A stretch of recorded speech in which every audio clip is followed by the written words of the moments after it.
Madame Sandra Marceau pour le groupe Ensemble pour la République.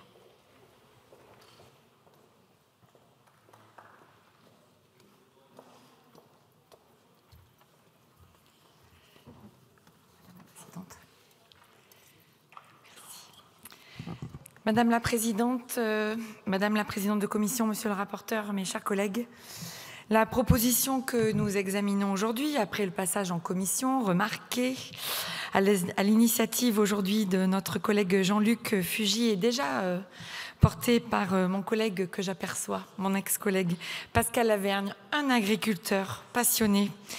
Donc, sous la précédente législature, s'inscrit dans une démarche essentielle pour l'avenir de notre agriculture, allier innovation, protection de l'environnement et amélioration des conditions de travail des agriculteurs. Un concept simple et majeur, vous allez me dire. Au regard des débats en commission, pas si simple que ça.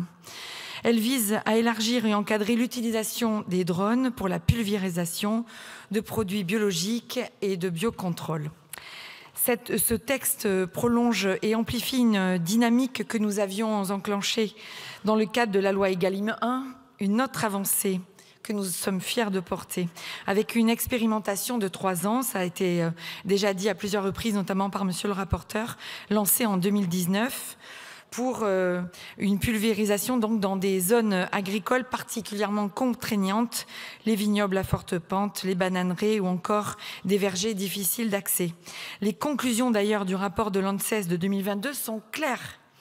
Cette méthode présente des avantages concrets et mesurables dans des contextes bien spécifiques, ce que dit le rapport. Les drones, en effet, permettent une application plus précise et maîtrisée, limitant ainsi la dispersion de produits phytosanitaires et leurs impacts sur les sols et les écosystèmes environnants. Sur le plan environnemental, ils contribuent donc directement à l'objectif d'une agriculture plus respectueuse et durable. Ils apportent également une réponse à des défis majeurs auxquels nos agriculteurs sont confrontés, il faut le rappeler, ça a été dit, ça a été discuté en commission. La réduction de l'exposition aux produits phytosanitaires qui est jusqu'à 200 fois moindre par rapport aux méthodes traditionnelles, c'est une avancée considérable pour la santé des travailleurs agricoles. Et aussi l'amélioration des conditions de travail en supprimant des tâches physiques éprouvantes et également aussi la prévention, bien sûr, d'accidents graves voire mortels, malheureusement. Ces évolutions conjuguées à un gain de temps conséquent offrent une opportunité inédite pour moderniser et sécuriser donc le travail agricole. On en avait parlé en commission.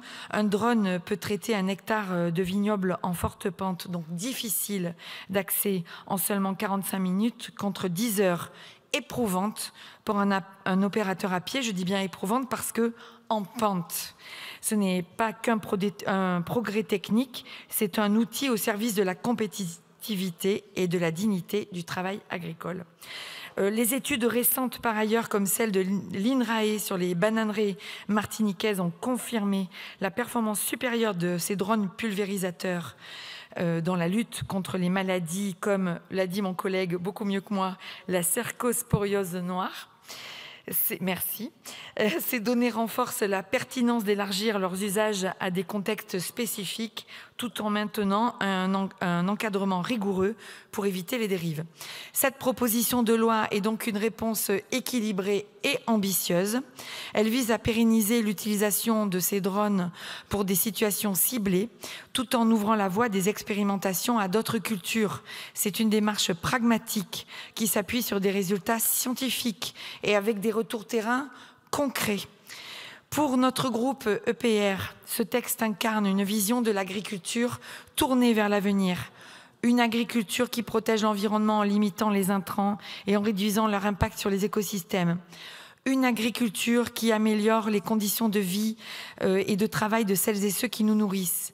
Une agriculture qui encourage l'innovation et l'adoption de technologies de pointe pour relever les défis d'aujourd'hui et de demain, et pas du passé. C'est pourquoi nous voterons évidemment avec conviction en faveur de cette proposition de loi, comme nous l'avons fait en commission des affaires économiques la semaine dernière. Nous défendrons également des amendements visant à supprimer des dispositions introduites contre l'avis de notre rapporteur en commission sur la limitation de l'utilisation des drones près des zones habitées. En soutenant cette proposition de loi, nous affirmons une fois de plus que l'innovation agricole n'est pas une menace, mais une chance pour nos agriculteurs, pour notre environnement et pour l'avenir de nos territoires agricoles que nous aimons passionnément. Merci.